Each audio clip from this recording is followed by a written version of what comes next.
Hello दोस्तों, इस video में हम बात करने वाले हैं capital output ratio means COR के बारे में। तो क्या है ये समझते हैं। The capital output ratio in economics is a metric that measurement के लिए यूज़ होता है the amount of capital needed to produce a given level of output. ठीक है, इसका यूज़ होता है कि कितना कैपिटल लगेगा to produce a certain amount of output. ठीक है, या फिर प्रोडक्शन के लिए।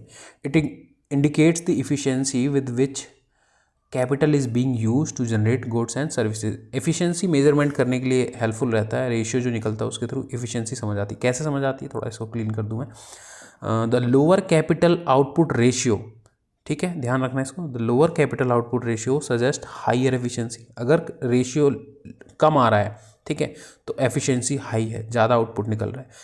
While a higher ratio indicates lower efficiency. ठीक है, इसका सिंपल सा एक फॉर्मूला है, capital output ratio equal to total capital stock divided by total output, और इसको कह लो आप GDP। ठीक है, एग्जाम्पल के तौर पे देखते हैं। If a country has a total capital stock of 500 billion rupees and produces a GDP of 100 billion rupees, ठीक है, the capital output ratio would be, क्या रहेगा इस फॉर्मूला के अकॉर्डिंग, ऊपर वाले फॉर्मूला के अकॉर्डिंग ये रहा।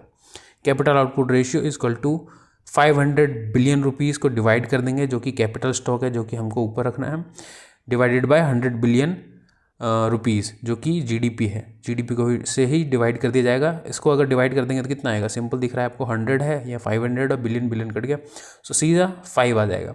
सो that's a ratio. This means 5 rupees of capital is required to produce 1 rupees of output.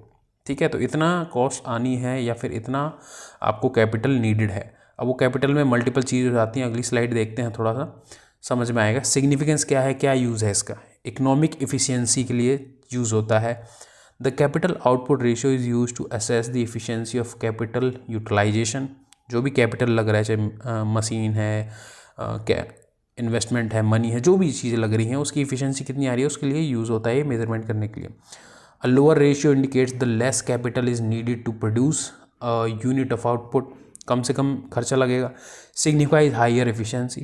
ठीक है, ज़्यादा efficiency आ रही है, आउटपुट ज़्यादा अच्छा आ रहा है। इकोनॉमिक ग्रोथ को भी एनालाइज करने में मदद मिलती है। The ratio can provide insight into the potential for economic growth also.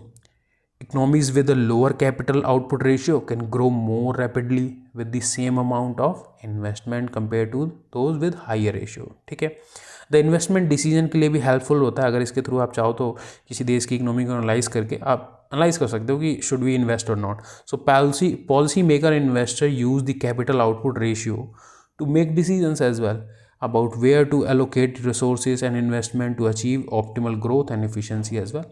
ठीक है, so factors affecting capital of output और COR कौन कौन से ऐसे फैक्टर हैं। टेक्नोलॉजिकल एडवांसमेंट, डेफिनेटली भाई टेक्नोलॉजी बढ़ेगी तो एफिशिएंसी वगैरह पे भी हेल्पफुल रहता है। Improvement in technology can lead to more efficient with use of capital, reducing the capital output ratio as well. ठीक है, कैपिटल यूटिलाइजेशन अच्छे से यूटिलाइज कर सकते हो मोर एफिशिएंसी के लिए, मोर आउटपुट करने के लिए, मोर प्रोडक्शन करने के लिए और सर्विस प्रोवाइड करने के लिए। The extent of which capital is utilized is the production process can influence the ratio। underutilized capital can result in higher ratio। ठीक है, अगर मान लो कैपिटल को ढंग से यूज़ नहीं किया किसी भी बिजनेस ओनर ने, सो कम प्रोडक्शन आएगा, हायर रेशियो हो जाएगा, तो इसका मतलब एफिशिएंसी कम आ रही है, प्रोडक्शन कॉस्ट बहुत ज़्यादा बढ़ जाएगा।